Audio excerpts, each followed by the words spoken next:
This time I hope to be solving a problem on the Crusty Commando and providing one sweet upgrade for the axle shafts.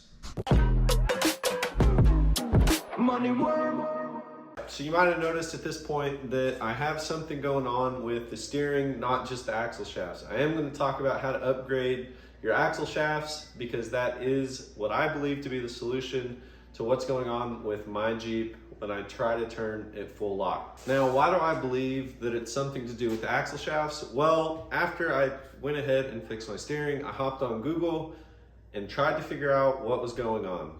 Through a few different links, a few different research articles I was reading, the old forums from those wonderful days, I found that it's what they call crow hop, or at least that's what I assume it to be. And I was only actually able to find one other video on all of YouTube that had a visual of what crow hop looks like. I forgot to film what it was doing on my Jeep from the outside. So let me show you what that looks like.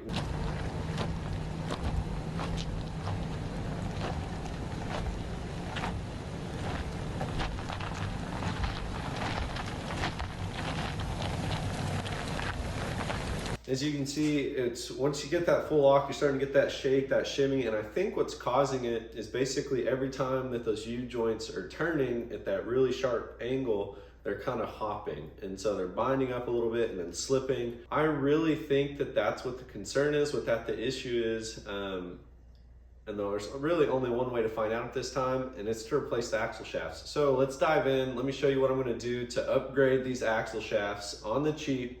And what I would say is the best poor man's RCV. Here we go. Something I've been seeing a lot online lately is upgrading the axle shafts in a Jeep XJ, TJ, whatever, YJ, that late model Dana 30 front end on those axles. And the way they've been saying to do this is to actually install CV axles from a ZJ. I thought, why not? Let's see if this works. It could be a good, affordable upgrade.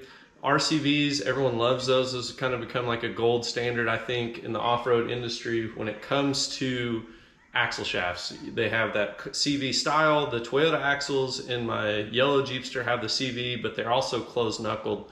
And you can watch a video if you want to on that. I'll show you what happens when those break. Look, something kind of like this. Here we go, spindles off. There it is. So there's that burr-filled joint.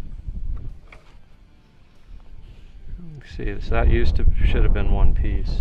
You see, that used to be all the way cylindrical. So is that how? Yeah, round. Be this way, but now this whole chunk's missing. So I'm going to clean all this out, pull the axle shafts out, put it back together, and then we should be able to get off the trail. So now, that's what happens on a closed knuckle application. On an open knuckle application like this, one of the benefits that they say about running a CV axle like this versus a U-joint is that it'll explode. Everything holds in that boot, stays in place, and you don't have to worry about it breaking anything else, no tertiary damage around it. Whereas when this U-joint breaks, it's going to create other damage possibly to other steering components, ball joints, who knows what. And so that creates another issue as well. The other thing is when I'm looking to replace those axle shafts with another U-joint style, replacing the U-joints can be a little bit difficult, and then also just replacing shafts can be expensive. I was able to buy both axle shafts, driver and passenger side, for 110 bucks. And to me, that's worth it in and of itself. It's going to be a super quick install. And if they break, they're going to be cheap and quick to replace again. And if when I pull this out, this isn't the problem that I've thought I've had with my steering, then you know what? I have trail spares anyway. So let me show you what these axle shafts look like and get them installed.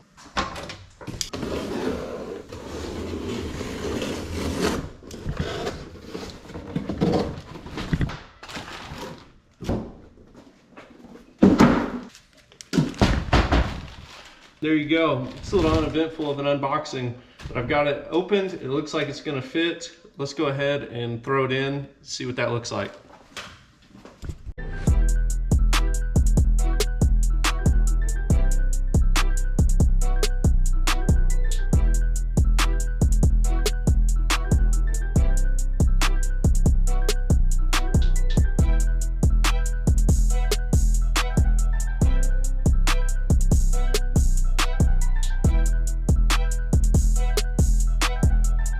can see, they're basically identical. Both the long and the short side look the same. You can see pretty much, I mean, it's the same length all the way across. So should bolt right up, shouldn't be any issues. Looks like it's gonna be a direct fit. I will say, it doesn't look like there's much of an issue. I mean, I don't know, these are kind of loose. They might need to be a little bit tighter. So I don't know if that's maybe just what's causing my binding issue with steering or not, but let's get this thrown in, check the alignment, and see if it solved the problem.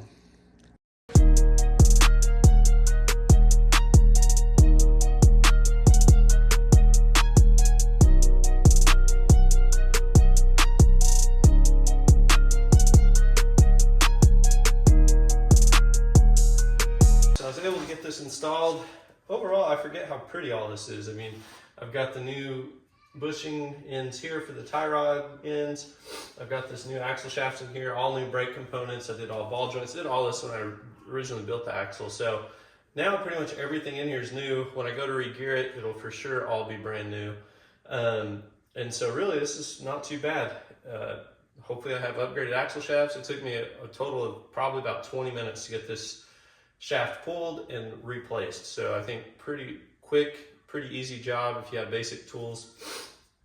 The only reason I haven't put it completely back together yet is I am going to go ahead and recheck the alignment before I put it all back together, since it's already pulled apart this far. Make sure that my toe end looks good.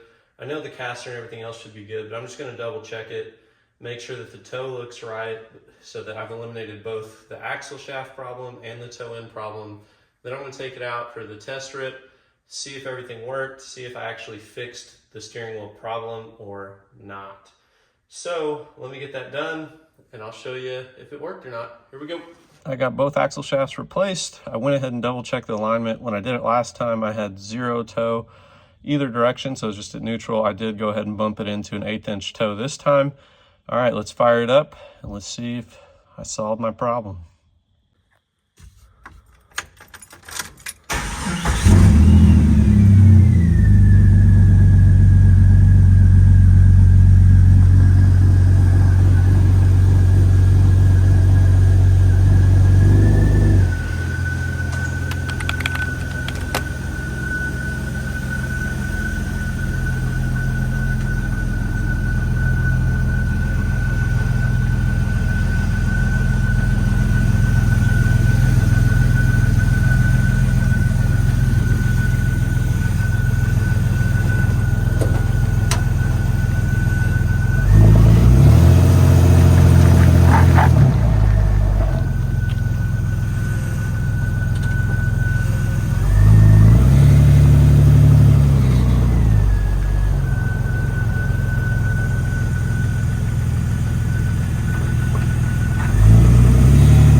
Yes, all right, guys, that did it.